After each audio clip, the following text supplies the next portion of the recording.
Hi everybody and welcome to Mark Overanalyzes Film. Today I will be finally finishing my overanalysis of Succession by looking at Season 4 and then the shape of the series overall. Before I begin analysing Season 4, a quick reminder that as far as I'm concerned, it feels like the protagonist of this season is Shiv rather than Kendall. I think the want or the smart goal or the external objective, whatever you want to call it, that drives the long second act is probably Kendall's, but the only person really flirting with substantial internal change here, as far as I can see, is Shiv.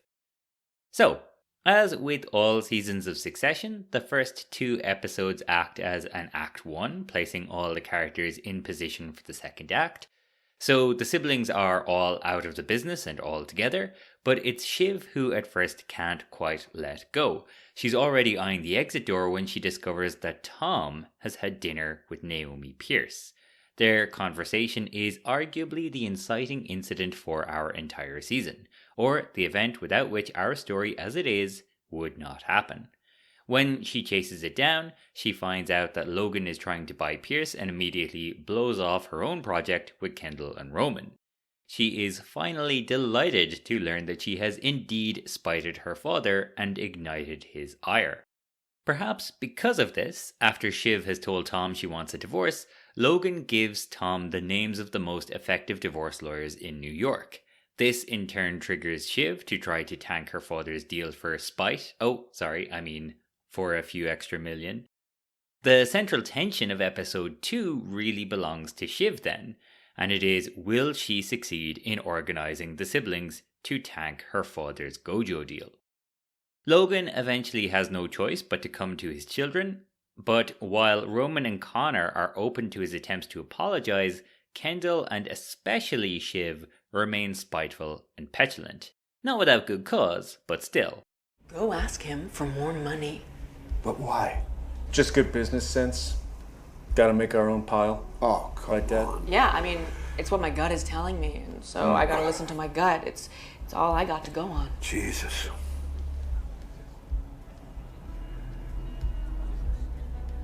You're such fucking dopes. You are not serious figures. And I must confess, I do feel a bit sorry for Roman here, despite how abominably he will behave later on. For one thing, he actually is trying to use his brain here. In episode 1, he questions spending an extra half bill just to end a conversation, and it feels on point when he says that the siblings are treating him like George Harrison when he's actually John Lennon. For another, he really is, at this point, trying to get out and do something with his siblings, and they just cannot bring themselves to leave Logan alone. And yet, when Logan comes to make nice, Shiv and Kendall refuse to play ball.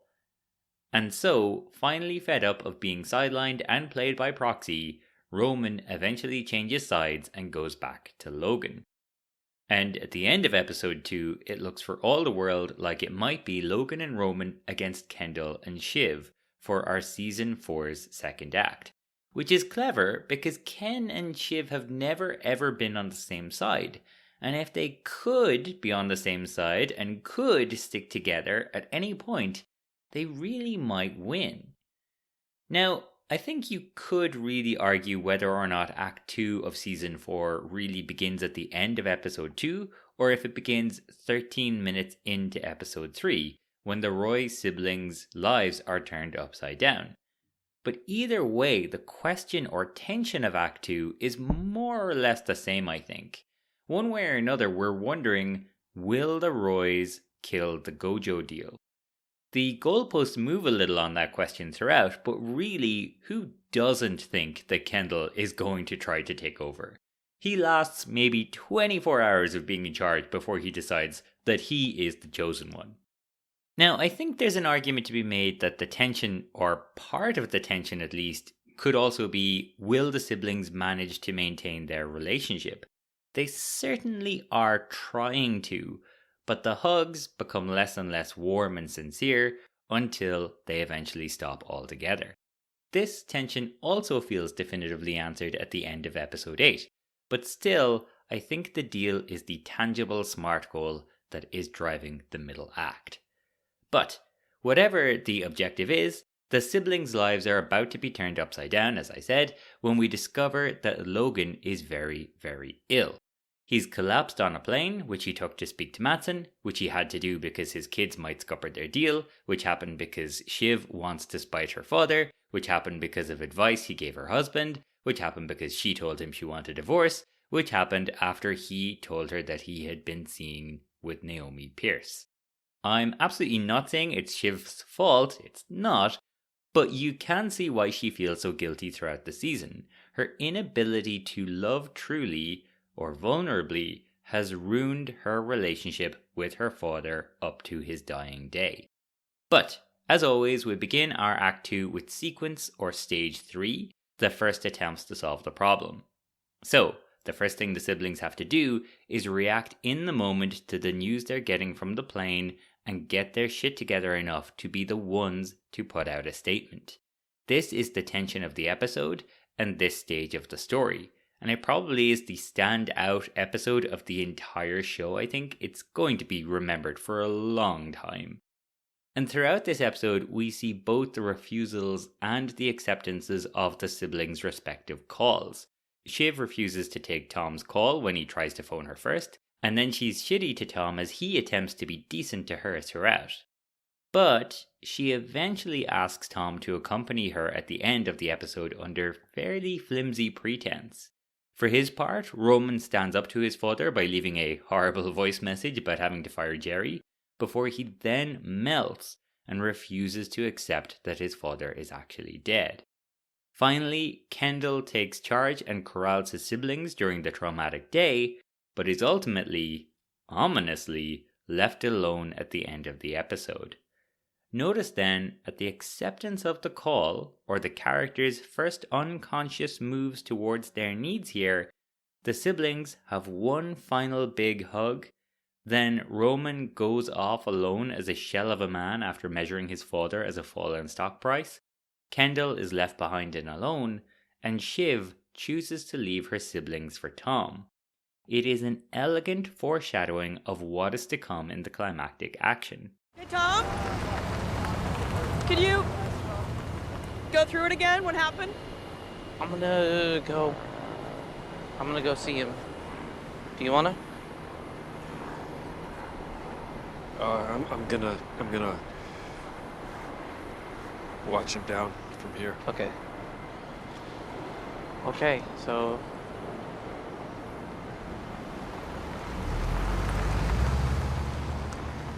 yeah. By the way, as an Irish person, this whole season seems bizarre to me. I might as well mention this here. If this lot were Irish, there is no question that they would all go to see the body.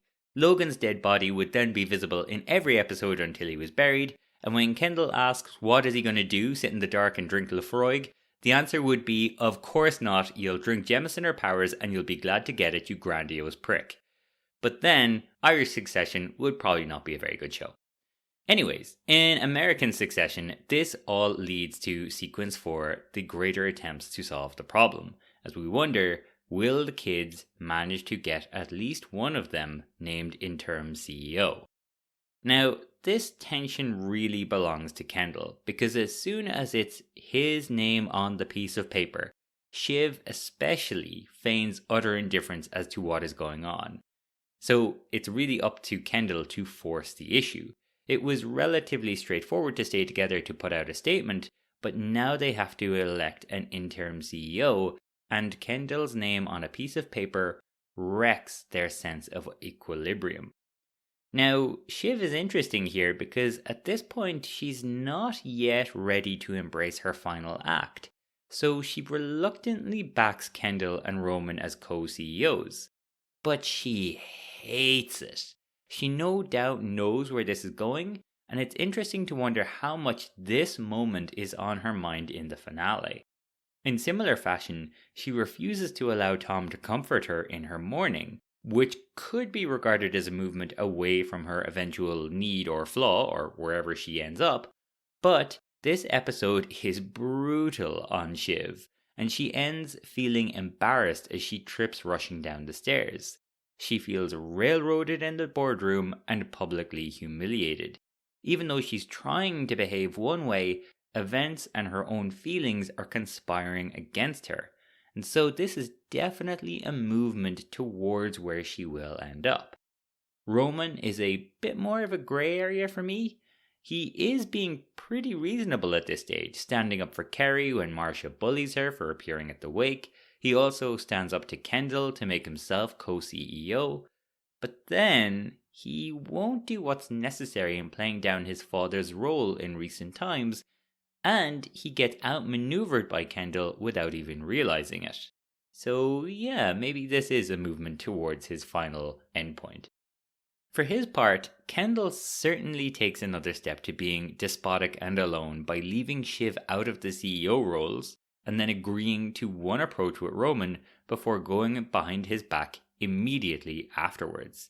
He might be in power or not, but either way it's pretty clear he will do so alone. And again, this decision here is really the one that ruins everything. He's probably correct that Shiv can't be brought in with no experience as a 3EO, but succession is really predicated on the fact that at no point can Kendall and Shiv ever be on the same side. I think it's also interesting to note that he tries to badmouth his father after he stares at his name on the phone, and he knows deep down that it is crossed out and not underlined. And that brings us to episode 5, the retreat to Norway, as we wonder, will the kids agree a deal with Matsson? And the answer, despite themselves, is yes. But more importantly, this is our approach to the midpoint, or the protagonist's first conscious move towards their need. And so, throughout the episode, the characters will really begin to experiment with this need or flaw before fully embracing it. And we can really see this throughout. Halfway through the episode, Kendall decides to oust Shiv from their plans, and Roman foolishly agrees in his typical why not fashion. Most importantly though, Shiv makes a huge move towards her eventual climactic action. She begins to bully / flirt with Tom again, and then, at the end of the episode, the exact midpoint of the season, Shiv tells Tom she's going to fire Sid, placing him in a position of power before she takes a call from Matsson and does his bidding to spite her forlorn-looking brothers. Like so many midpoints, it heavily foreshadows the climactic action. So remember, at the first unconscious move, Shiv left her siblings behind to leave with Tom. Here, at the first conscious move, she places Tom in power and sides against her brothers with Matsson. Yeah, you want to let her know? Sure. Sure. Yeah. Oh. Don't get an erection, Tom. It's weird. You want to get dinner when we get back? Well, I don't know. Hang on. Important call. Hey. Are you with your brothers? Mm-hmm. Could you send me a photo of their faces? Yeah, sure. In hindsight, it suddenly looks really clear where this is going. Of course, the thing that really might keep you guessing is that Tom and Matsson will end up being on the same team. But of course, not only is this the episode where Tom and Shiv start to reconnect, it is also the episode where Tom meets Matsson, which he does at the exact midpoint of the midpoint episode. The episode then ends with Tom not being included on the kill list, and it should be noted that kill list is brought into effect at the very end of the finale. We are told that Hugo, Carl, and Frank will be fired, while Tom, Jerry, and Carolina remain. This then leads into the honeymoon stage of episode 6, Living Plus. And again, the honeymoon period is where the protagonist is experimenting with their need or flaw after their big breakthrough. So it's often highly instructive as to what the story is about and how it's going to end. And while the objective of the episode is something like, will Kendall find a way to boost stock price to scare off Gojo, episode 6 is full of this longer term stuff.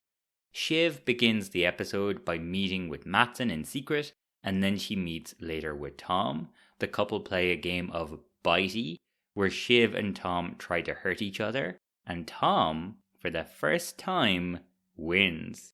They soon reconnect romantically. You'll notice that their conversation here in the honeymoon period is not completely romantic, but rather a very honest expression of skepticism or cynicism about love and what really drives people.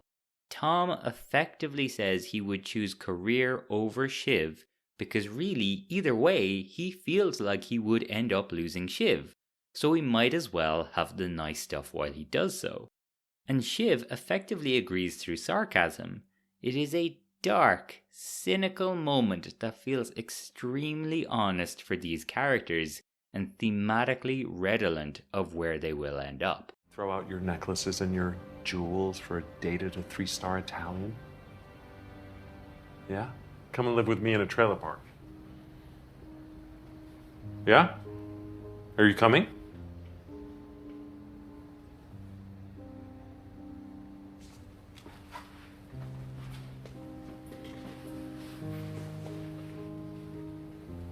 Wow.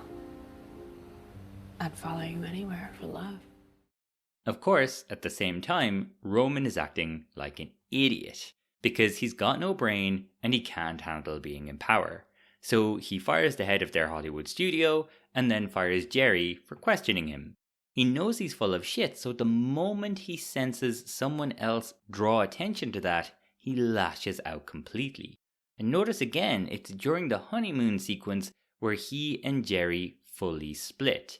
And it doesn't make the final episode, I don't think, but I'm pretty certain that there's a trailer with this scene in it where Jerry tells him that they are over. And what is it that really puts the nail in the coffin here? After all the things that Roman has said to Jerry, it is him accusing her of not being good at her job that she is really affronted by, which makes perfect sense for the personification of Roman's need. And finally, on this scene, notice also that Jerry tells him how this is going to end. She tells him the money is going to wash him away. She tells him he cannot beat the money, so he should make his peace with it. Oh, if only he listened to his need. But he doesn't. So, what does he do in this honeymoon period of an episode? After fucking up royally because he doesn't know what he's doing, he rows in behind Kendall. And speaking of Kendall, after foolishly attempting to ride roughshod over everyone and also reality all episode, he effectively ends the honeymoon period by giving a blowout presentation. Suddenly, it looks like he might just perhaps win against Shiv after all. And so we enter the next sequence, the bridge from the honeymoon to the low point. First of all, in this stage we have episode 7, where Shiv and Tom host a party for the political consultant class. The episode tension, I'd say, is something like, can Kendall find something to stop Gojo acquiring Waystar? And because things are now working their way against where they will eventually end up, Kendall does get some juicy news on Matsson, who behaves a little erratically at the party. It's a nice, horrible touch to have him say something homophobic here, as one of the first things we ever heard Logan Roy say was that Kendall bent for Lawrence. Perhaps this is the clearest sign yet that this evil bastard is truly the next Logan Roy. Now, Roman is screwing up still, but he is trying to take charge now as opposed to in the previous episode when he rode in behind Kendall. He gets told in no uncertain terms that Jerry will not come back and will take hundreds of millions of dollars with her, and then makes a scene trying to intimidate Connor. But most importantly, as Shiv believes that Matsson and Tom will be on opposing sides, she chooses Matsson and participates in rumors that Tom will get fired. This is the sorest possible spot for Tom, so the two end up having a blazing row on the balcony. You were going to see me get sent to fucking prison, Shiv! And then you fobbed me off with that fucking undrinkable wine, and you won't have my baby because you never even thought, honestly, you'd be with me more than like 4 fucking years, You offered to go to jail, Tom. You offered because you're servile. You're servile. yourself. You are incapable of thinking about anybody other than yourself because your sense of who you are, Shiv, is that fucking thing. Things now really appear bad for Shiv. It looks as though Mattson is on the ropes, and she and Tom will not make it either. We're well on our way to the low point, and so we enter the panic attack of episode 8, the ironically titled America Decides. So here, Shiv finally tells Tom that she is pregnant, and he doesn't even believe her. And this is where the real turn is in their relationship. Up until this point, all Shiv really had to do was hint at reconciliation, and Tom would have been so servile and nebbish that he'd come running. But now, she's betrayed him in his own home, joking about Tom losing the thing he most cherishes to a man she's been flirting with, and a man that she's already slept with. So yeah, it's fair to say Tom has grounds to be hurt. And that's just about the nicest aspect of this terrifying, horrifying, disgusting feeling episode. Roman is suddenly in his element, ruling the ATN roost, and steamrolling everyone into declaring victory for Mencken. So all of a sudden, Roman appears in a position of real power. And not only that, but his machinations result in Kendall discovering that Shiv has been lying to them and manipulating him personally. Now, as far as I'm concerned, Kendall's arc is pretty flat in this season. I'll talk about that more a little later. He's pretty much the antagonist gaining power as far as I'm concerned.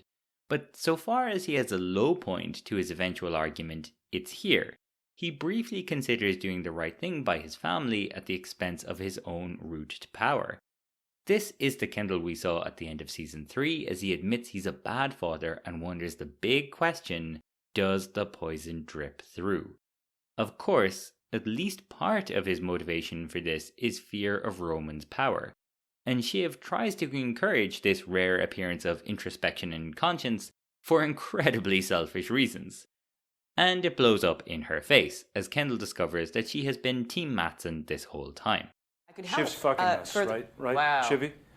No. I fucking asked you some real questions, Shiv. I wondered why you looked like a goose trying to shit a house brick, you piece of dirt. Okay, but you got yourself a little fucking side deal here? No, I have some options. I was going through with the plan, and then you two. Mencken, right? Mencken. No. Yeah. What? Tom! No.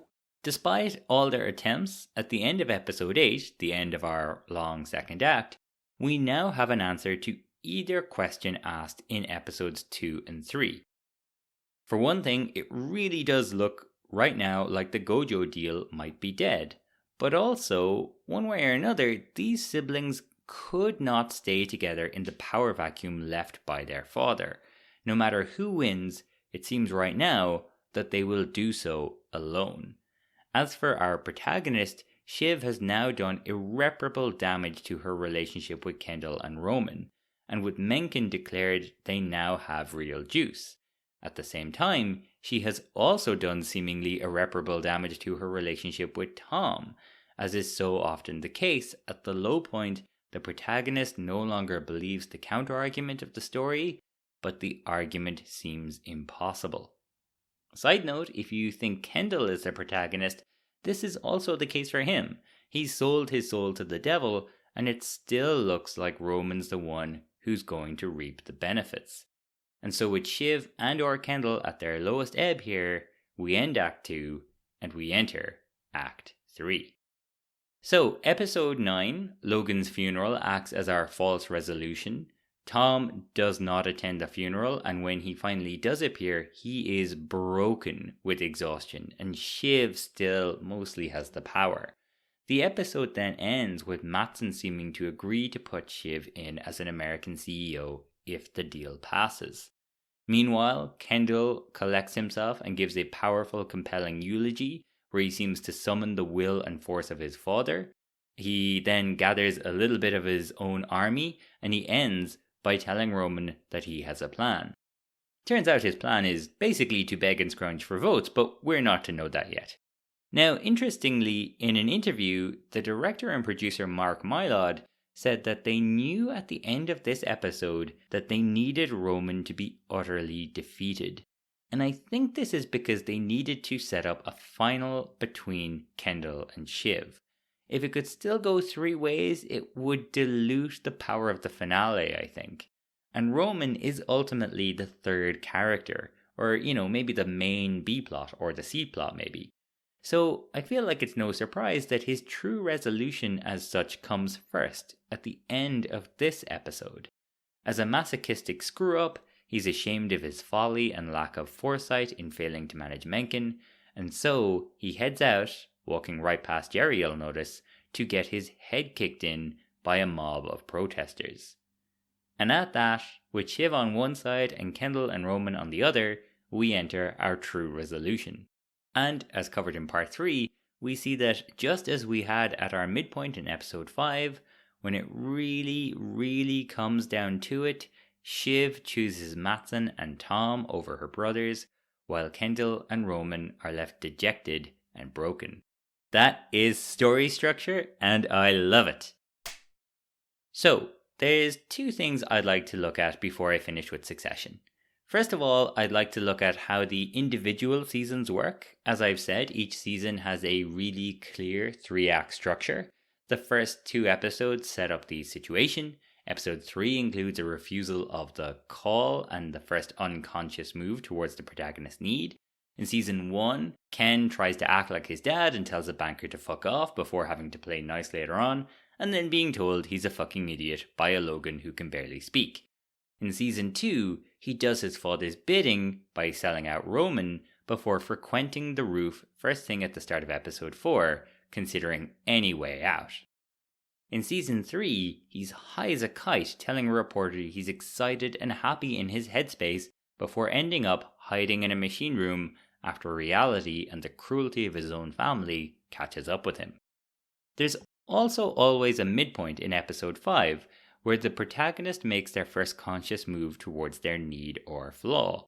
In season 1, Ken decides to take a vote of no confidence against Logan, which he will eventually lose. In season 2, he tells Naomi to do whatever she needs to do to get away from her family. In season 3, Kendall is effectively fully excommunicated by his father. Episode 6 acts as a honeymoon period, foreshadowing what is to come at the end. So Kendall loses that vote of confidence in season 1. In season 2, the cruises scandal breaks and Kendall stands up to Logan for striking Roman. In season 3, Kendall gives a disappointing deposition and then fails to convince Tom to side against Logan. There's always a low point then at episode 8 or episode 7 in season 3 where there's only 9 episodes in total. This also sets up the 3rd act mission. So in season 1, Ken decides to act like his father and try to aggressively take over Waystar. In season 2, Shiv surrenders the CEO role to Rhea as they discover there's a whistleblower, while Kendall literally sings Logan's praises as he dumps a girl for not sufficiently impressing his father. In season 3, Kendall has a total breakdown at his birthday after it's revealed that no one is going to go to prison and that Logan has offered to buy him out. The final 2 episodes are then a double header for our Act 3's false resolution and true resolution. In season 1, it looks like Kendall is going to take over at his sister's wedding before his lack of courage and conviction totally destroys him. In season 2, it seems as though Kendall is willing to take anything from Logan, even being sold out by his father in front of Congress, before he eventually emancipates himself by turning whistleblower. And then, in season 3, Logan refuses to buy out Kendall before selling out all of his children in the final episode. Now, I'm only mentioning the main story here, but as I've covered previously, each sibling also has their own character arc, which shares the same shape. It's remarkably consistent, isn't it? It really is pretty much the same across every season, and yet it feels so varied. The final thing to note on the individual seasons is that Succession works very clearly in inversions. At the start of season 1, Ken is about to take over from his father. At the end, he is under his father's thumb completely. At the start of season 2, Kendall is broken and controlled by his father, but then ends up breaking free and trying to take his father down. At the start of season 3, Kendall is high as a kite and at odds with his siblings. By the end, he's broken once again, but working in concert with his siblings. In season 4, we have this again. It begins with all the siblings moving on, doing pretty well and together. It ends with them all left behind, broken and apart. Okay, so what about the story overall then? If each episode in each season has the same broad shape, does the series in its totality, are there 3 clear acts across the 4 seasons? Is there a first unconscious move, a midpoint, and a low point? Well, it seems clear that Jesse Armstrong thinks mostly in terms of seasons, but I do think there is an overall structure that you can see here. And again, according to fractal structure, the theory from John York, this is sort of inevitable. It's just the way our brains work. It's kind of like gravity in a way. It just sort of happens. Season 1 then works as an Act 1, Seasons 2 and 3 as an Act 2, and Season 4 as an Act 3. And further, if you split these 4 sections into 2, they work pretty well as the 8 sequences that I normally use on this podcast. Season 1 really sets up the middle part of the series, with Shiv staying in politics throughout Season 1. It's the beginning of Season 2 that acts as the first time where Kendall, Roman, and Shiv are all finally in play to succeed Logan. Episodes 4 and 5 in this season work quite well as a first unconscious move for Kendall. Just as he does in the final moments of the series, Kendall spends episode 4 seeming to consider a suicide that would eventually be denied him. At this point, there's plexiglass put up, but in the finale, as Jesse Armstrong has himself pointed out, Logan's former bodyguard Colin would not have let him commit suicide. In the next episode of season 2, of course, he tells Naomi to accept a buyout and leave all of the family stuff behind her. Of course, I'm always obsessed with midpoints, and Succession's midpoint is arguably the high point of the whole show. But does it work as a midpoint for Kendall? This one I'm less sure about on the face of it, but there's no denying that this is his last big attempt to take over before season 4. More intriguingly though, Kendall appears to do this because Logan tells him it would never have been him because he's not a killer, which is kind of a funny way of foreshadowing Kendall's final denial in the climax of the last episode. Most interestingly for me though, is that at the end of season 2, Logan makes Shiv pick between Tom and Kendall, and Shiv chooses Tom. If that's a coincidence, it's a big coincidence. There is then a honeymoon period foreshadowing the climactic action, where Kendall acts as a pumped up jackass and tries and fails to convince Shiv to side with him once again. And just like she does in the honeymoon period of the final episode, she spits in something of Kendall's in this period. But season 3 then ends with a low point, where the protagonist no longer believes in the counter-argument, but the argument seems impossible. Kendall finally gains the courage to admit to the murder to his siblings. And partially as a result, the siblings actually trust each other and seem to believe that they could actually split the empire evenly between the 3 of them. But no sooner do they achieve this than the company appears to be sold from under them. Just like that, the question that was raised at the start of season 2 appears to be definitively answered by the end of season 3, which gives season 2 and season 3 a real feeling of this long second act.